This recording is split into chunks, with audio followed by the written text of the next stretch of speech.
Can you dig it? I'm going to open some Japanese Pokemon. Just finally got this in the mail. My friend Chris sent it to me before the postal strike in Canada. Canada Post was on strike for at least a month, if not more. And he sent it, I think it was like a week, maybe 2 weeks before. And then I guess it's been sitting somewhere ever since. I had to pay some customs on it to get it today, but it's finally in. And I'm going to see some Japanese Pokemon boxes for the first time. Maybe one day I'll open some magic ones. Yeah, when I visited them in Japan in 2018, I didn't bother checking out card games at that point in time. There's so much more interesting stuff to check out.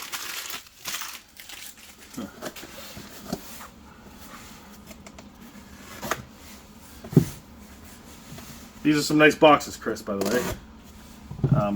I'm guessing there's like this boutique kind of mentality in Japan where everything has to be kitschy and cool and stuff like that. So this has the Toronto skyline. No, wait, it's not the Toronto skyline. I just assumed that was the CN Tower, but you know, that's, I guess, my Canadian Nationals in there. It's probably Tokyo.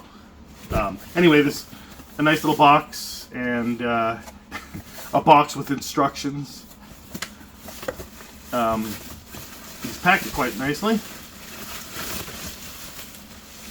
And I did notice on the custom document that he said promo cards too, so I guess the store that he bought it at gave him some promo cards. So, something equivalent of temporal forces, maybe? I don't know. You know, I'm not that big into Pokemon, but I did open some boxes so I can recognize some of it. What's this?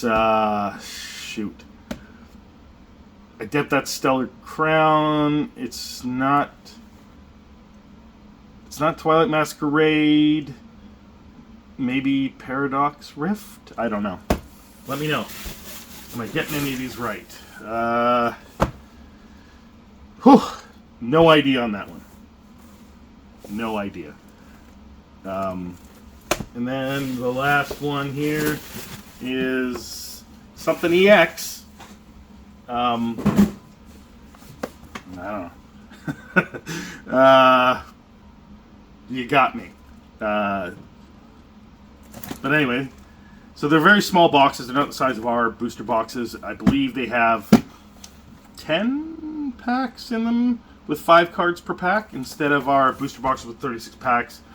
10 cards per pack in Pokemon. It's 15 in Magic, or 14.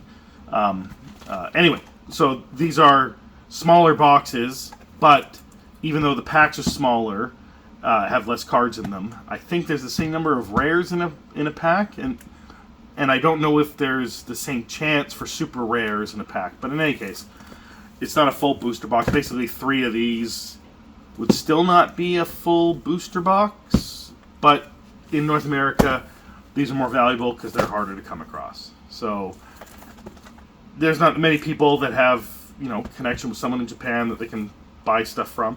So because of that, most of it comes over. Plus, it's not like anyone in North America is buying directly from a distributor. That's probably 0% chance of that, unless you've got like a friend that you really trust and you help them set up a store in Japan. Then they can buy from a distributor. But they still got to sell to you and make money to make that store run. So essentially, anyone selling you Japanese stuff is buying at retail prices for Japan. So there was there was like a sale or whatever, and these 4 boxes were available. I knew enough about that to know that I wanted it, and I figured it's Pokemon, whatever. I'll get whatever he sends. I just want to do this as a test to see, what the sales are like for selling Japanese Pokemon. I will keep those sealed. Well, actually, since I'll basically sell them as 1 per box, and then I'll open one here and see what I get. So these are promo card. I wonder what's in them. I don't know how valuable they are, seeing as I didn't ask for promo cards and they were just given away to go with a box. So, oh, it's foily. Let's see. So we can get. There we go. That's some shine there. All right. Don't know who that is.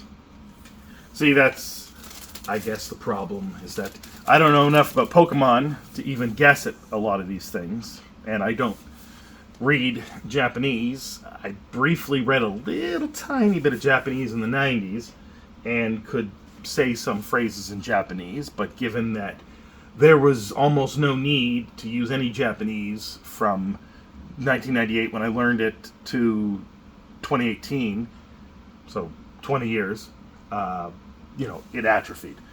There's some things that I recognize, and when I was over Japan, I'm not going to say I could get by, but it wasn't, the worst. I could maybe make out 1 in 10, 1 in 20 words, but it doesn't matter because a lot of people there speak English, and then also, especially in the cities, not necessarily outside the cities, but in the cities, you could get by with enough English from them.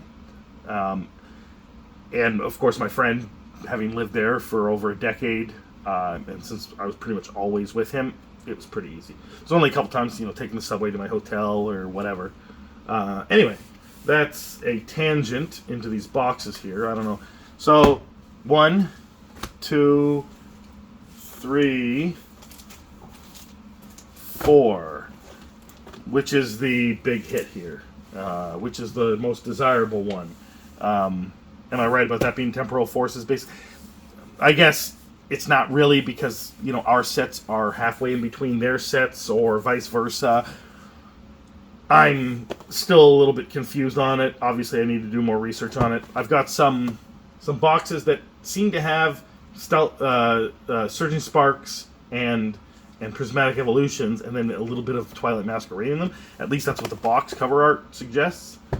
So I got some of those coming too. And then I'll start doing some pre-orders based on my findings of how readily accepted these are.